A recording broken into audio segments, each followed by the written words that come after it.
Now, as far as small startup companies go, uh, other than sole proprietorship, the subchapter S corporation used to be the single most popular uh, form of business ownership for small startup companies.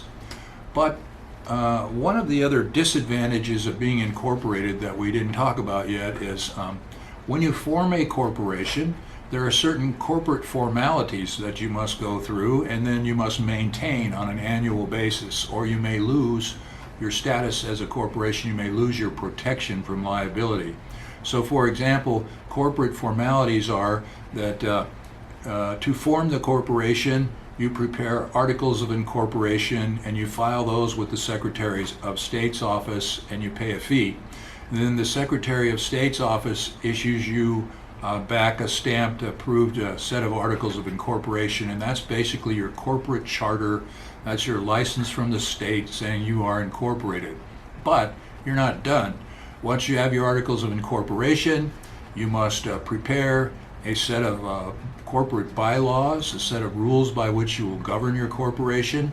You must have an election and have a meeting at least once a year, and a meeting of the shareholders and elect officers and directors of the company. You must have an annual meeting of the officers or the board of directors of the company and ratify all the major decisions that have been made by the corporation during that year. You have to have a written corporate minute book and keep minutes of these annual meetings of the shareholders and the annual meetings of the board of directors. In that minute book, you also need to have a stock ledger where you issue written stock certificates and you keep track of all transfers of stocks, so who buys and who sells the corporate stock.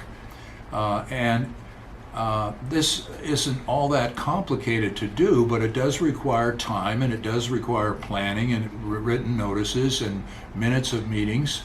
And the classic thing that happens in a small startup company is you start the company and there's only one or two guys running the whole company, and you take off running full speed trying to establish yourself and get the customers and produce a good product, and you may be down there working 5 or 6, more like 6 or 7 days a week, 15 hours to 20 hours a day, working, trying to be successful, and you may or may not be successful, but 5 years go by in the blink of an eye because you're so busy, and one day you pull your head up from all the work and you look at your buddy over there and you say, "Hey George, you remember when we saw that lawyer about forming our corporation and he said something about we needed to have annual meetings of the shareholders or the board of directors or something like that, and we needed to have minutes of those meetings in the corporate minute book?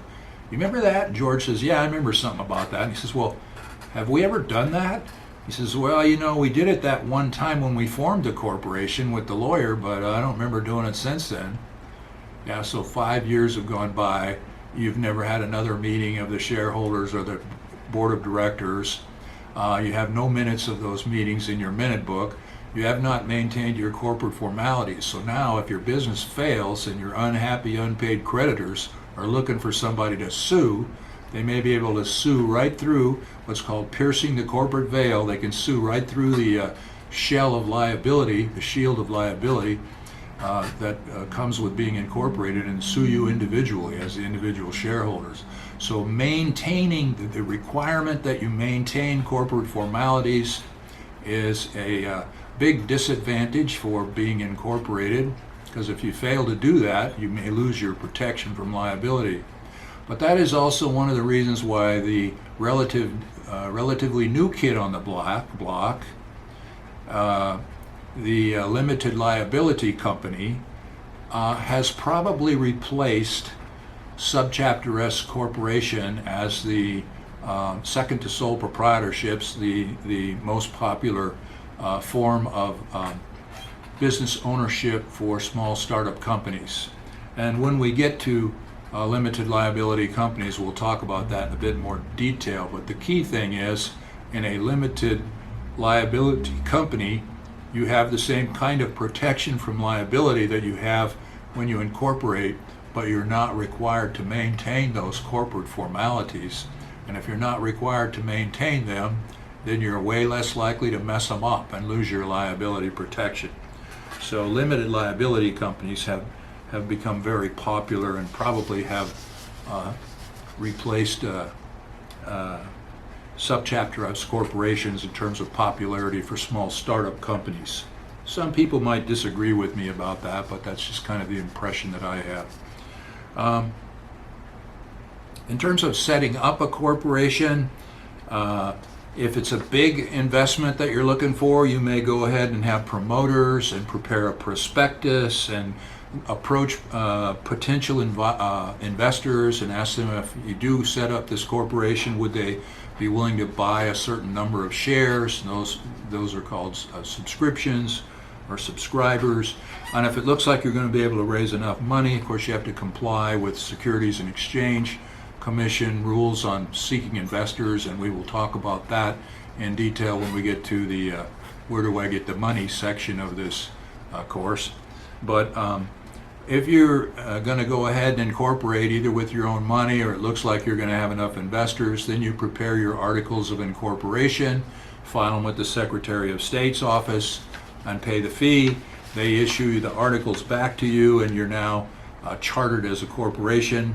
But you've also got to set up a set of corporate bylaws, got to have an organizational meeting of the shareholders, and elect officers and directors, and then ratify the actions of the promoters who got the business started. And then after that, you've got to maintain that corporate minute book, the stock ledger, issue shares of stock, and have the annual meetings and do the maintenance of the corporate formalities. Well, what happens if you fail to maintain those formalities, or you fail at some point in the formalities of forming a corporation? All might not be lost. There are times when if you did everything you could to follow the rules of incorporating and you made some mistake, you may have some degree of protection. You may be called what's called a corporation de jure or a corporation de facto, which means you basically tried to follow all the rules and some little technical thing went wrong, and because of one little technical thing that went wrong, we're not going to say that you're not incorporated at all and you have no protection whatsoever. We're going to leave that to the state, and we're going to say that individual parties can't sue through and pierce the corporate veil. What are, other than the failure to maintain corporate formalities, are there other ways that you could lose your shielding from liability and enable people, unhappy unpaid creditors, to sue you and pierce the corporate veil? Yeah, there's a couple of other ways.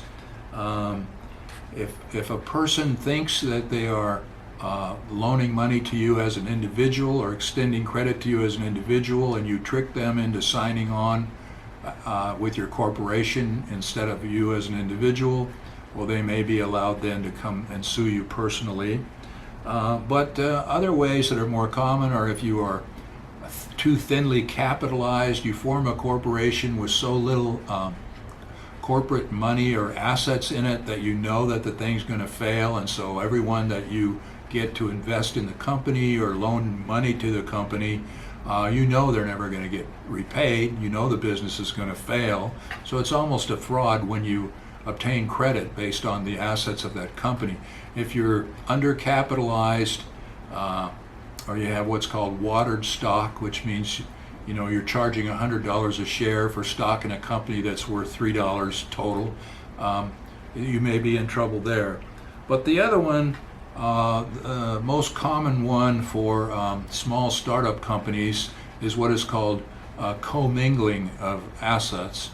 And this is where you fail to maintain a separate set of books and separate bank accounts that distinguish between the assets and the business of the corporation and your personal assets and business. So most often it's a small startup corporation, maybe there's one guy or one family that owns all the stock. And so as you do business every day, sometimes the person has a lot of money and sometimes he has a little money, and sometimes the corporation has a lot of money or it has a little money. So one month when the person is short, he says, oh, just pay my mortgage and my car payment out of the corporation. Don't pay me a salary or pay me a corporate dividend. Just write a check directly to the mortgage company or out of the corporate fund, or the car payment to the car loan company directly out of the corporate funds. and 1 month the corporation runs short on cash, and so you just write a personal check out of your personal account, and you put $5,000 into the corporate account so you can pay the corporate bills. You don't take a promissory note. You don't make any notation of it that it's an additional investment of capital, or it's a loan to the corporation. You just put some money in there. So money is going back and forth between the corporate business account and the personal account. It's going back and forth so regularly that it becomes difficult to distinguish, well, where is the business of the corporation separated from the business of the individual? When that happens, that's called a corporate commingling, or commingling of funds or assets. And when you can't distinguish where the corporation begins and ends with regard to the individual, if the business fails, the unhappy unpaid creditors can then pierce the corporate veil and sue the individual. So that's pretty much a brief overview of the law of corporations, and we'll end our discussion of corporations there.